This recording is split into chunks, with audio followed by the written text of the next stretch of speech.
বিসমিল্লাহির রহমানির রহিম। আমি মরহুমা বেগম খালেদা জিয়ার বড় সন্তান তারেক রহমান।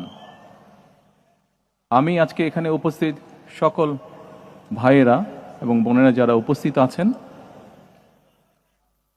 মরহুমা বেগম খালেদা জিয়া জীবিত থাকাকালীন অবস্থায় যদি আপনাদের কারো কাছ থেকে কোনো ঋণ নিয়ে থাকেন, দয়া করে আমার সাথে যোগাযোগ করবেন, আমি সেটি পরিশোধের ব্যবস্থা করব ইনশাআল্লাহ।